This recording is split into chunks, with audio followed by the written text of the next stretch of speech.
శ్రీకృష్ణ పరబ్రహ్మణే నమః.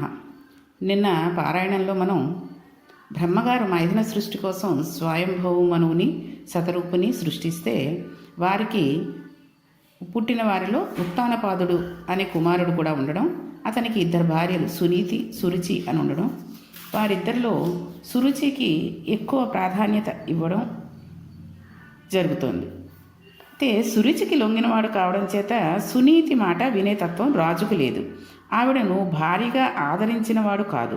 సురుచికి ఇచ్చిన స్థానం సునీతికి ఉత్తానపాదుడు ఇవ్వలేదు.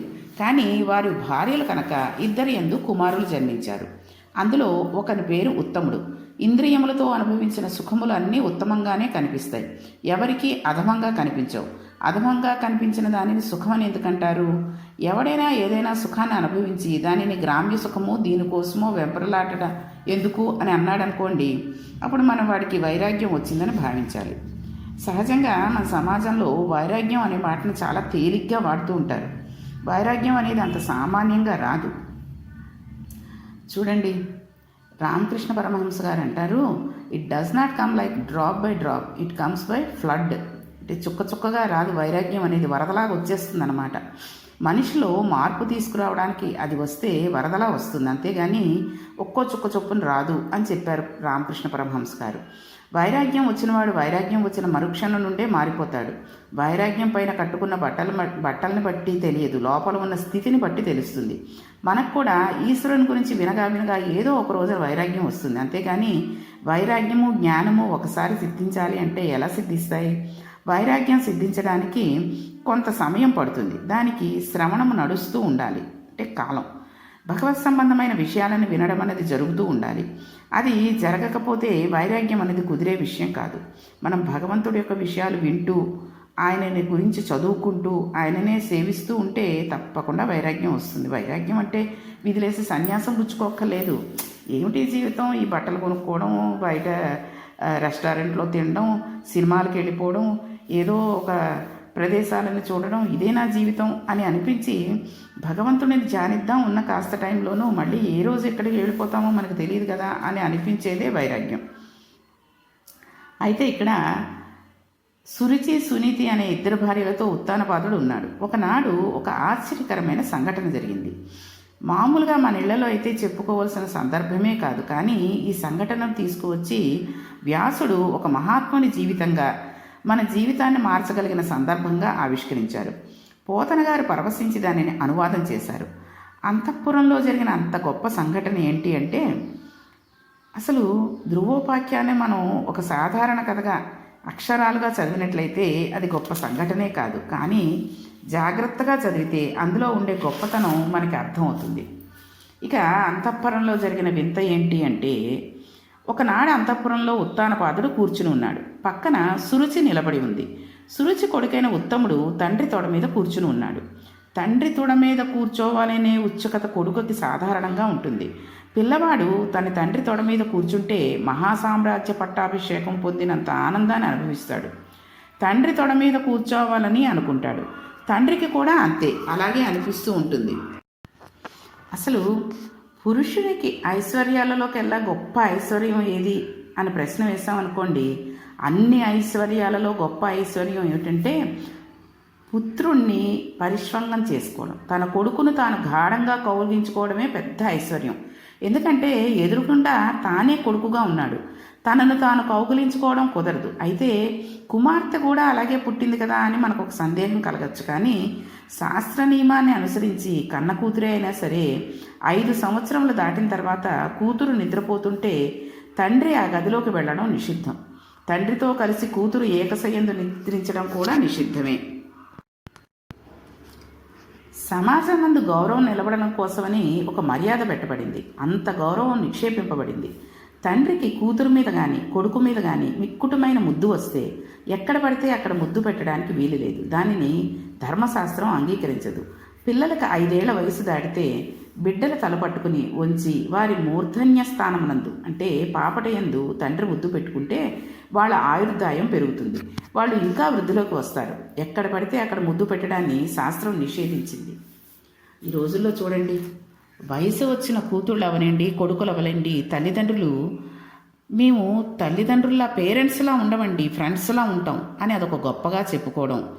దాంతో ఆ పిల్లల్ని పక్కనే కూర్చోబెట్టుకుని పెళ్ళి జరుగుతున్నప్పుడు కూడా, పెళ్లి కూతురులో ఉన్నప్పుడు కూడా తండ్రి దగ్గరికి వెళ్ళిపోయి ఈ సినిమాల్లో చూపించినట్టు కౌగిలించేసుకోవడం, ముద్దు పెట్టుకోవడం, ఇవన్నీ కూడా శాస్త్ర విరుద్ధం.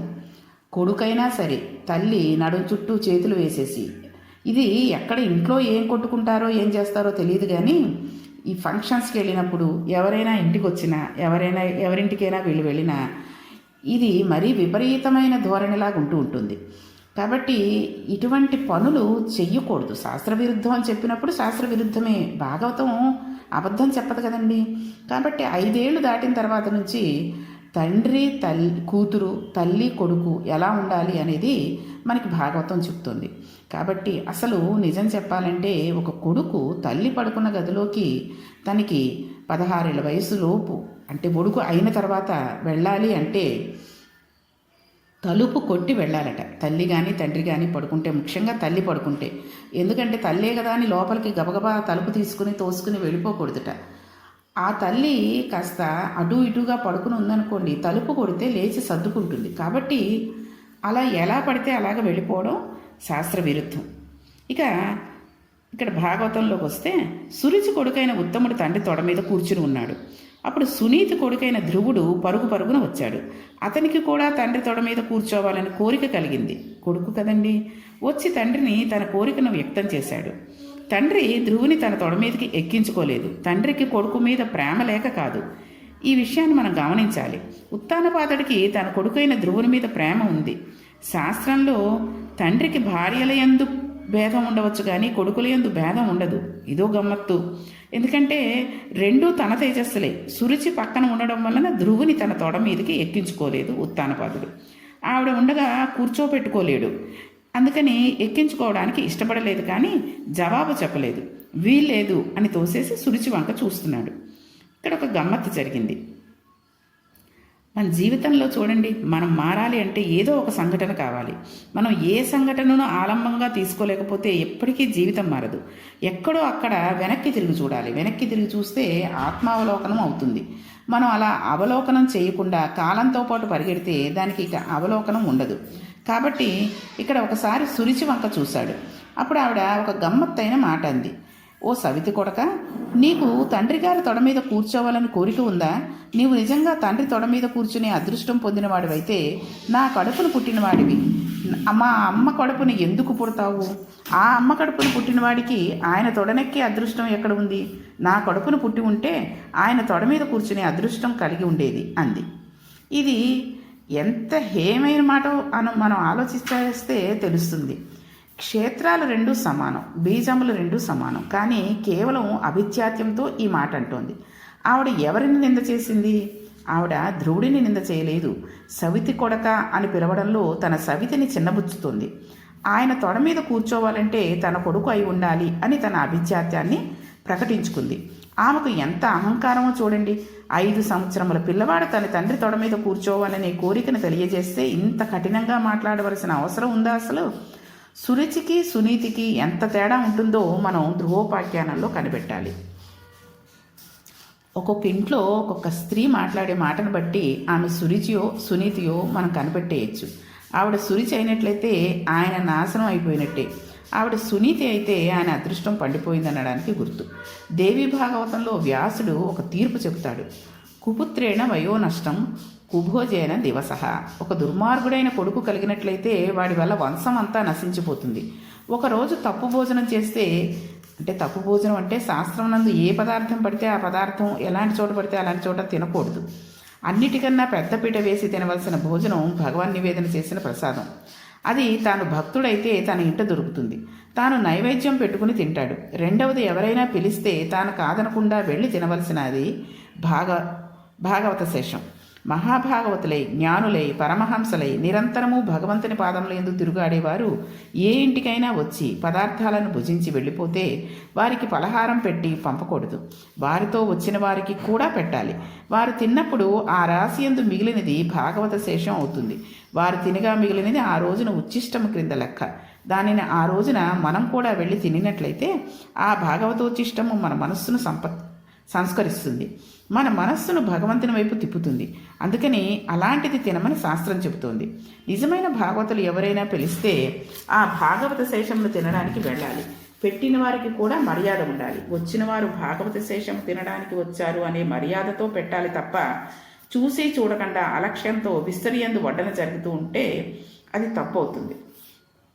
కాబట్టి నీవు నా కడుపున పుట్టినవాడివైతే తండ్రి తడ మీద కూర్చునే భాగ్యాన్ని పొంది ఉండేవాడివి. నువ్వు సునీతి కడుపున పుట్టావు కాబట్టి నీకు భాగ్యం తక్కదు అంది సురుచి. ఇప్పుడు ఆవిడ తన సమితిని కించపరిచి మాట్లాడుతుంది. ఇది 5 సంవత్సరాల పిల్లవాడి వద్ద మాట్లాడవలసిన మాట కాదు. అది పిల్లవాడికి అర్థం కాదు. ఆ పిల్లవాడికి కారణం అర్థం కాలేదు. అర్థం కాక అయోమయంగా ఆవిడ వంక చూశాడు. సురుచి ఇలా మాట్లాడుతుంటే సురుచికి లొంగినవాడు కాబట్టి ఉత్తానపాదుడు కూడా ఏమీ అనకుండా ఊరుకున్నాడు. సురుచి మరలా అంది, నా కడుపున పుట్టడం అంటే మాటలు కాదు. నా కడుపున పుట్టాలంటే నీవు ఎంతో అదృష్టవంతుడు అయి ఉండాలి అని తనకి తానే ఒక సిద్ధాంతం చేసేసింది. అలా సిద్ధాంతం చేయడానికి నిజంగా యోగ్యత పాత్రత ఉన్నవానికి, మహాజ్ఞానికి, మహాపురుషునికి అపారమైన లజ్జ ఉంటుంది. తనకెవరైనా బ్రహ్మరథం పడుతుంటే ఎందుకండి బాబు ఇవన్నీ నాకు అని చాలా సిగ్గుపడిపోతాడు. పొగడ్తలతో కూడిన మాటలు వారిని శూలం పెట్టి పొడిచినట్టుగా ఉంటాయి. ఇటువంటి సిగ్గుతో కూడి ఉన్న స్థితి ఈశ్వరానుగ్రహం ఉండి భక్తితో ఉన్న వాళ్ళకి మాత్రమే అబ్బుతుంది. భక్తి లేకుండా రాజసమైన స్థితిలో ఉన్నవాడికి పొగుడుతుంటే చాలా సంతోషంగా ఉంటుంది. అయితే ఒకనాటికి అది సాత్విక భక్తిగా పరిగణించవచ్చు. నిష్కారణ పొగడతలు కూడవు. అందులో తనను తాను పొగుడుకోవడం ఆత్మహత్యతో సమానం. అప్పుడు మరల ప్రాయశ్చిత్తం చేసుకోవాల్సి ఉంటుంది. సురుచితితో బాగా ఉండే సంగమం ఉండే అలవాటు ఉన్నవాడు ఎప్పుడూ తాను పొగుడుకుంటూ ఎదుటివాడిలో దోషం పడుతూ ఉంటాడు. అంటే ఆయన సురుచిని భారీగా పొంది ఉండి లొంగి ఉన్నాడని మనం పసిగట్టవచ్చు. వ్యాసుడు లోకం పోకడను వృత్తాంతంలో తేల్చేశాడు. ఆయన సమర్థత అటువంటిది. ఇక సురుచి అంది, నిజంగా నీకు మీ నాన్నగారి తొడ మీద కూర్చోవాలని కోరిక ఉంటే నా కడుపున పుట్టి ఉండవలసింది. నా కడుపున పుట్టలేకపోయినవాడు తండ్రి తొడ మీద కూర్చోవాలంటే ఏం చేయాలో తెలుసా? మరల నీవు నా కడుపులో పుట్టి నీ తండ్రి తొడ మీద కూర్చోవాలంటే, నా కడుపున పుట్టేటంతటి అర్హత నీవు పొందాలంటే ఇంద్రియములకు లొంగనివాడై అధోక్షజుడైన శ్రీ మహావిష్ణువును పాదారవిందమును సంసేవనం చేయాలి. అప్పుడు ఆయన అనుగ్రహిస్తాడు. ఆ విధంగా శ్రీమన్నారాయణ అనుగ్రహం కలిగితే నీవు నా కడుపున పుడతావు. ఉత్తముడు అలా పుట్టాడు. అందుకని తండ్రి తొడ మీద కూర్చున్నాడు. శ్రీమన్నారాయణ అనుగ్రహం నీ యందు లేదు. అందుకని నీవు సునీతి యందు పుట్టావు అంది. నిజానికి శ్రీమన్నారాయణ అనుగ్రహం ఉన్నది కాబట్టి ధ్రువుడు సునీతి యందు పుట్టాడు. అనుగ్రహం లేదు కాబట్టి ఉత్తముడు సురిసి యందు పుట్టాడు. కానీ ఆవిడ ఈ విషయాన్ని తిరగేసి చెబుతోంది. ఈ దీంట్లో మహర్షి ఒక గొప్ప మాటని చెప్పడం కోసమని ఈ మాటలన్నీ తీసుకొచ్చాడు. ఈశ్వరుడి వైపుకు తిరుగుతున్న మనస్సును భౌతికమైన సుఖం వైపుకు తిప్పుతాడు. ఒక విచిత్రమైన వేదాంతం చెబుతాడు. సురుచి అలాగే మాట్లాడుతుంది. శ్రీమన్నారాయణుడి అనుగ్రహం ఉంటే తన కడుపున పుట్టి తండ్రి తొడ ఎక్కే ఉండేవాడవని చెబుతోంది. నాన్న శాశ్వతమా తొడ శాశ్వతమా? తొడ ఎక్కడం పెద్ద వైభోగమా? ఈ మాట చెప్పి నీకు నారాయణ అనుగ్రహం లేదు అంది. ఈ మాటలు విన్న ధ్రువుడు ఏం చేశాడు, ఏ విధంగా శ్రీమన్నారాయణుని తపస్సు చేశాడు అనే విషయాన్ని రేపటి పారాయణలో తెలుసుకుందాం. శ్రీకృష్ణ పరబ్రహ్మణే నమః.